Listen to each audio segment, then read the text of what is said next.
I'm just playing. Hello and welcome back to another daily dose of Table Talk, where we talk about your questions, topics, things and stuff using hashtags Table Talk on Twitter and Facebook. Where am I? Also on reddit.com/r/SourceFed. My name's Philip DeFranco. I'm Elliott Morgan. I'm Ross Everett. That was almost the intro. Yeah. But you know, I didn't, 98%. I didn't catch that you messed up until you said, "Where am I?" And then I was like, "Oh, he was probably saying something wrong." That's what I've realized is if I mess up, I just need to not acknowledge it, or like when I'm on stage doing a presentation, don't even make a joke about being nervous, because then all they notice is you being nervous. I had a they friend don't care. in high school. We did like a debate, and I had a friend that it was a debate about stem cell research. You know, like the real hard hitting stuff. Ooh, and my boy. friend asked a question that was just such a convoluted question that didn't even make sense. And I go, "Did you just ask this?" And I restated the question. He goes, "What? No." And then went on with his point, and they won the debate. Like that was all you have to do. Don't matter. No, It does. Debates are all about you pick a side that you agree with. You don't actually reach any new conclusions. They're fundamentally flawed. Just saying. The world is empty. I mean, you can garner new information for the thing you already agree with, but other than that, anyway. Typically, we wait for topics to start. You really don't think that? No, I like it. No, oh yeah, no. Oh, sorry. Let's get into what I didn't say anything. What are you talking about? Aurelie. Aurielle Van Oost says, do you think that humor is a form of creativity, a developable skill, or a personality trait, you have it or you don't? I think that you like most things in real life and also in video games, people start out with different base values of attributes, and then you can level it up from there. When you say that, I think of what was it? It wasn't NBA Jam, but it was on the N64. It was like the NBA Jam for N64, and that was where I learned the word attributes, because you can create a character. Really? Yeah. I was like, I don't know what these are, but I guess clutch is one of them. You like load it up. But there are certain words that I'm like, when was the last time I heard someone actually say that in real life? Attribute? Attribute. In conversation, Well, you this say might be the attribute, first time. Like, but not like if you I attribute this to something. someone. Yeah, but not when an attribute. when it's a video game character, it's an attribute. Right. But yeah, I agree with what you're saying. I think humor can be learned largely. I know people that 3 years ago weren't as funny, and then they became funnier. You see it happen with comedians. Comedians get funnier. I feel like I've gotten funnier in certain areas. You kind of just develop. It's a muscle, absolutely. Yeah. Like you were saying, like Tiger Woods was an inherently good golfer. I mean, this wasn't what you were saying. I'm adding on top of it. It was like you're saying about Tiger Woods. Yeah, back to Tiger Woods. Am I having a stroke? So Tiger Woods started out with a natural ability for golf, but it was the fact that he pursued it that he was able to become one of the best golfers ever. So I was at this open mic last night, and they introduced this guy. He's coming up, and he's our resident seat filler. So clearly he's there every night at this open mic. And he got up, and he had very little stage presence, but his delivery was very well crafted. And it was like, oh, this guy, I guarantee you, did not start funny, but his set was great. And it's like, if you just get out there and practice and practice and practice and watch and take it in and just observe and kind of adopt, you can become funny, hands down. Yeah. Yeah, the one thing that I have an issue of when we're on stage and stuff, when it's usually not in front of one of our crowds, because they're with us almost on everything, is 3 seconds of silence, even if it's during a setup, is giving me anxiety, because you're just like, oh god, I got to keep them laughing the entire time, and a lot of what we do, or what I do on stage, is storytelling, so it's not punchline. Yeah. Which is the best, in my opinion. Punchline. You think so? Yeah, I prefer the storytelling style of comedy anyway, because punchline I think gets old after a while. Yeah, and there's a comedian named Mike Birbiglia who he does the storytelling thing, but he talks about how the lower you get, the higher the punchlines are. So storytelling I think is perfect, but like you're saying, you have to deal with that silence the entire time of slowly gripping your heart.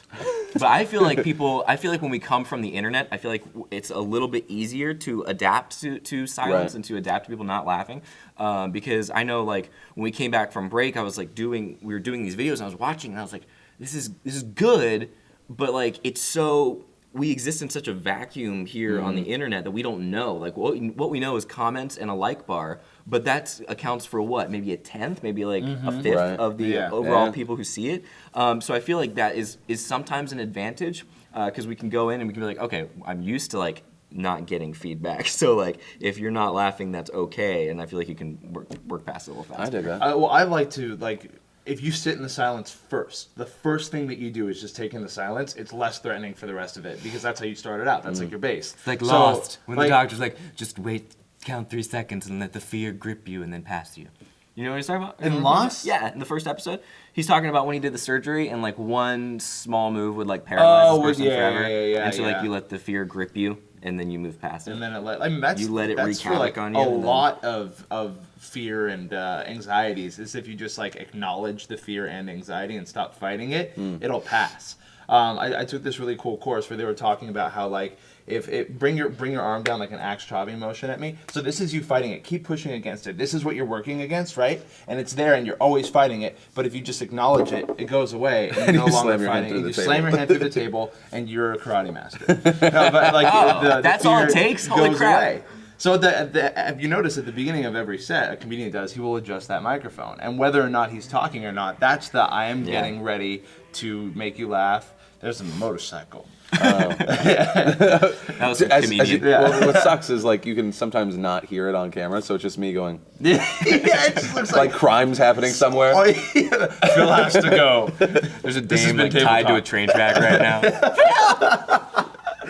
All right. There's a shirt design. Good question. That was fun. Yeah. All right, Ungreat over on Reddit said, have you ever experienced culture shock or reverse culture shock? That feeling of disorientation you get from being somewhere so alien to what you know, or alternatively living somewhere like LA for a while and then visiting home and everything seeming off kilter. I think the LA thing definitely. You go home and you're just like, oh, this is, especially when it's. But I don't know. I don't really have like a straight up like.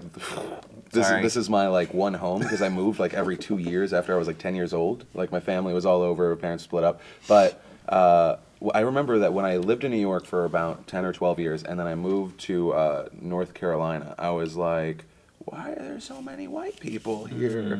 And that was weird. Yeah. And then that was also around there, and then Georgia were my first introductions of like hardcore racism, which was like new to me. Yeah. Because it was like, because you just like hung out with everyone in the Bronx. Like whoever was like on your street, those were your friends. You went to school, those were your friends. You'd go to like, it was around like where it was still okay. Like you could go to a corner store if like an adult was somewhere nearby. People weren't always getting kidnapped. but yeah, it's. Are you pro LA? Like in general, like do you like it here? I feel like that educates a lot of the feelings that people have in this. It's so a weird many place. different types of LA. Though. Yeah. Like when someone asks me if I like LA, my reaction is always like, for now. But I'm always whenever they ask that, I'm always thinking about the stereotype LA. Like I can't stand the typical LA people, which is like you're talking to someone at a party, yoga, but they're doing this like looking around like who's better that I can be talking to right now. I love yoga. I love the Santa Monica LA because that reminds me a lot of Northern California. Santa Monica LA is fun. The thing that you often forget though in LA is that he did the LA thing. I was talking and he started looking around for a better person. And then I made eye contact with DJ and I was like, oh, didn't work. Terrible. But what I was gonna say is, if you like go like 30 minutes away from the studio, which is like, essentially like an hour from like anywhere remotely LA, like it's a suburb. Like it's just like it feels like I'm in like Alpharetta, Georgia. Like it's just like a bunch of like kind of nice houses. There's like a shopping center that's like uppity and it's nice. But yeah, I mean in general. It's good. I think that I've said this to you. I think that in the next 5 years I might want to move to San Francisco. I feel like it's a little bit a mixture of LA and New York. Yeah. It has different seasons. Or if I get like super rich, both places. Doesn't it just have The like seasons are out of order the though. seasons are like, just mist. It's Isn't it June. No. June is like the winter. And June then gloom or whatever? Yeah, well, not even June gloom. It's just okay. like June. You know? The only place I think I've ever experienced like true culture shock, and it happens every time, is where you just came from, Vegas. Every time I go there, I'm like, I've never. I love it. I love going. Like I think it's so cool. I like skeezy big cities for some reason, which you wouldn't guess from looking, because I'm like from Florida and I live in Burbank. But like I love like New Orleans and like I've never been to New York, but I want to go. But like I love like just the idea of like cities that have problems. I think that's one of the reasons I like LA. Like I like. You want to solve it? I don't want to. No, not even that. You're Like, the I'm just like, ultimate version of like me in high school, which is like you're a broken person. Let me help you. Yeah. No, I don't know. I'm attracted to that. But I like Vegas because I go there and I'm like, it's such a weird, skeezy environment that it's so counter to like me that I don't know. It's cool. It's fun. Vegas is really fun because you will have like stories that you come back that you're like, oh, here you want to hear something crazy? I saw a guy passed out on a road dividend. Like, no joke. The first day I drove into Vegas, the first time I was ever in Vegas, and I'm gonna let you finish. But the first day I was there, I saw a guy, a homeless man, and he was a smile on his face. Yeah, it's great. Just fond memories. I was with a buddy of mine. He was urinating freely, no hands, and it was just sticking out of his pants. But I'd never seen nothing like that before. I mean, I'd seen penises, but like I look at it, and it's just this like legit dusty penis. Like it was a dusty penis. Like it was dusty. It was exactly. I was like, how is it? How did that? And I was like, oh, that poor penis. Like I felt bad for the penis, not for the guy. And I've never walked back That's my from Vegas. somewhere in That was Vegas. 5 minutes after arriving in Vegas. That's the best. I was at the airport. Yeah. I've never walked back from somewhere in Vegas and not created like the most ragtag group of Wizard of Oz misfits, like skipping back to the same hotel. Yeah. The best one was I was in Vegas and it was early morning / late at night, and I was coming back from this club at the Venetian all the way back to the Excalibur, and this guy goes, "Hey man, you want that party favor?" And first of all, like I don't do a lot of drugs, and I don't know what that means if I did. But you love a good goodie But bag. I love a good goodie bag. But I'm like, what? Like, yeah, I didn't get it. He's like, oh, you want that? I got that weed, man. I was like, oh no, like you are the worst at doing this. Like, I clearly am not the guy that's gonna buy weed off of you. So we're walking in tow, and I was like, listen, I'm gonna help you out. I feel like you're perpetually a college student. I look like that, but I'm like, sell me a beer or a 40 or something, like not a dime bag. Yo, sell me like a PBR or something, man. Come on. Being like, I don't know, some Don't kind be of an busting out these arrogant bastard narcotics. ale, or like a vodka Red Bull. It's weird that you said party favor, and I was like, vagina? Yeah. Well, like that would be even. He didn't have a girl on him, so what was he gonna do? Blow a whistle, and they all kind of like come around like a bunch of Pikmin. Like, although, hey, pimps. Okay. Please, that's a great business idea. Hey, wait, real quick though, we're walking back together, and I start he keeps walking up to the wrong people. I'm like, listen, I'm gonna help you out here, and I start pointing out people that are willing to buy weed. I must have gotten like 13 customers. That's great. What are the statute of limitations on Yeah, doing drugs? I was like, I mean, if he didn't I pay must you, have been an accomplice in Yeah, multiple crimes. probably. Well, Maybe. it's Vegas. Worse things happen over there. And I don't want to turn this into a Vegas story time real quick, but it relates to the question because one of the first times I was there was this guy and he was like, what do you guys want to do? It was that same type of thing. And we're like, what do you mean, what do you want to do? He's like, man, I can get you whatever you want here. And we were like, please explain. And we're kind of like messing with him or whatever. And this guy's like, man, there's a place you can go. It's a mile out of town. You can have sex with a goat. And I was like, oh, this place is unique. This is different. And then these other girls, same time, right? So we're talking to this guy, engaging because it's fun to engage because they're, it's crazy. And these girls come up and they're very clearly, how would you say, they're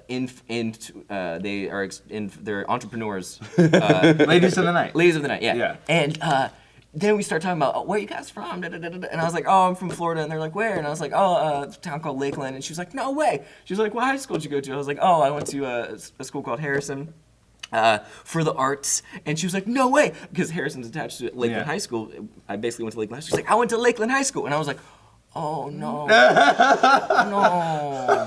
I was like, we took two very separate paths. Yeah, I probably ran into your mom at the grocery store. That's a really interesting thought to think how many people from home are in that are That homeless, circle, drug addicts, prostitutes. I have a few educated guesses, just based on what some of the kids. Because I never think. I've always thought who stayed back. That's Yeah. all I ever. Yeah, think you of. give it context, according to what you did. It's like, well, I did this. I wonder if they. And maybe it's because I'm so stupid, naive, but I didn't realize how many prostitutes were just walking around inside of casinos. Oh yeah, most of them. Because I remember, I was walking we were going somewhere with in our we were at the Riviera, which was I was like, old Vegas, this is interesting. Ends up actually being awesome because the drinks are $1. They're like, please come in. But we're walking and I see this girl kind of eye Bowman, which isn't odd because every girl he passes, everybody eyes Bowman. Yeah, but he goes over there and then he comes back defeated a minute later. He's like, she's a prostitute. 30 seconds of the conversation, she asked if I wanted that pussy, and so I left. And I was like, oh, good on you, Bowman. And okay. Bowman was like, I mean, I said yeah, but then she started talking dollars, and I was like, that's bullshit. No, so back to that drug dealer that was walking me back to my hotel. he found out like I had a suite to myself at the top of the Excalibur, and he's like, "Oh, you got to take advantage of that." And there were these two ladies of the night walking by, and he's like trying to repay me. Ladies of the night sounds like an indoor football Ladies of the night, Ladies like of a the night, Critter yeah, song. that is. Yeah. An indoor football team. Yeah. Hysterical. Lingerie football team. I Boom. Yeah. watch a lot of indoor football. I like the idea of a long pass getting caught in a lamp. It's just like a swinging lamp. What are you talking about? Indoor football. Anyway, no. That, You mean arena football? yeah. So wait, do we have a third one? Let me finish this damn story because so he waves down this hooker and goes, "Yo, you gotta come back with this guy. He's got a suite with a hot tub in it." She goes, "Where you staying?" I go, "The Excalibur." And she goes, "Psh, no," and leaves. The Excalibur is such a low-end hotel, hookers won't follow you back to it. Is New York a low-end hotel? Yeah, lower-ish. Well, if we ever want a suite, we can get like 2, because I always lose at that place. I might have a card, from this guy.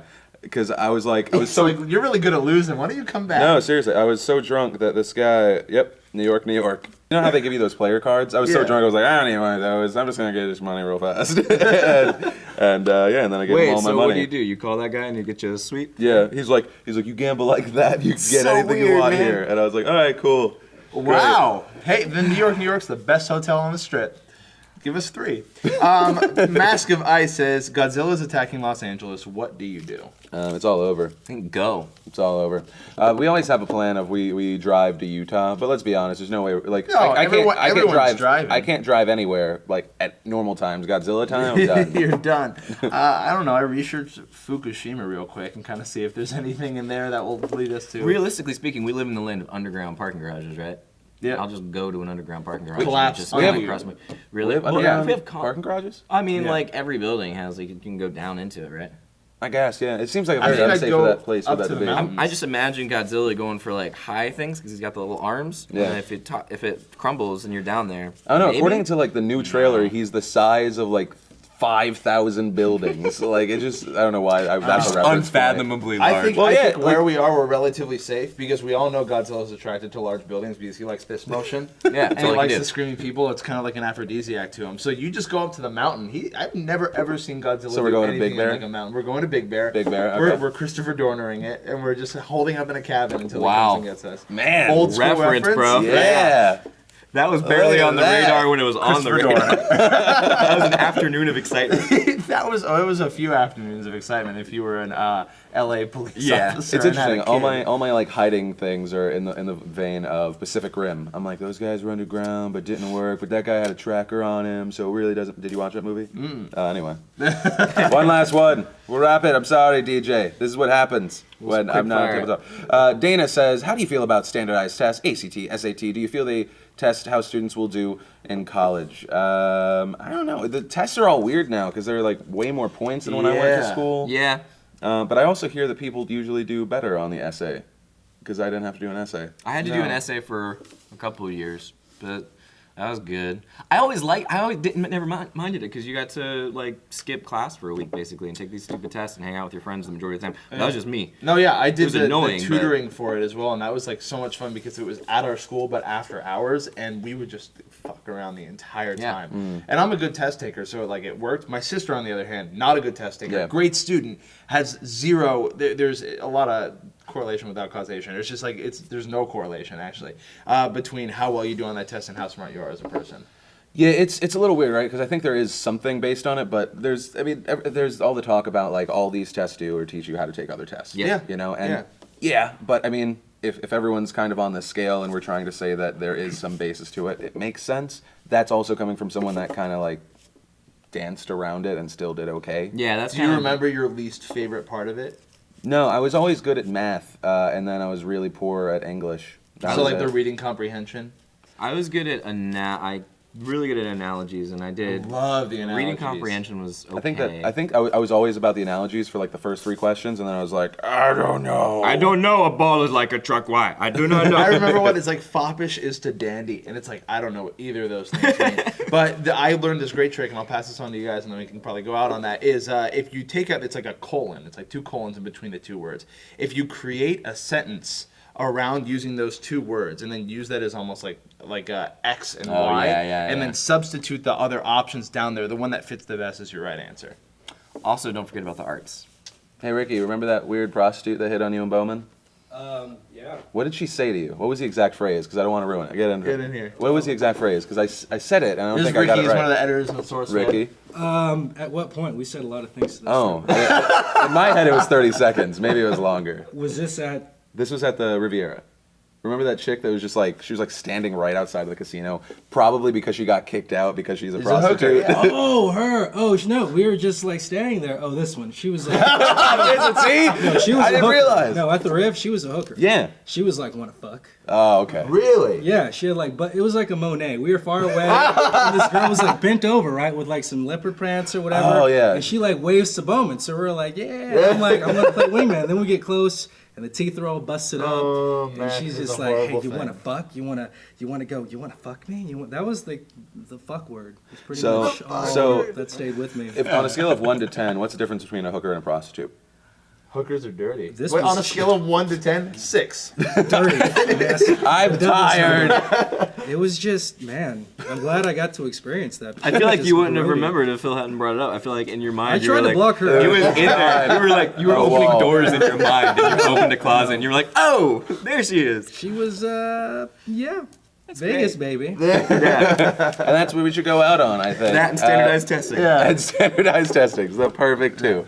Until next time, my name is Jorge Rodriguez. My name is Tom Bergeron. And I'm Unique Villalobos. I feel like that's 2 shows in a row where I feel like snot came out of my nose. Yeah. Thanks for watching Table Talk. Bye.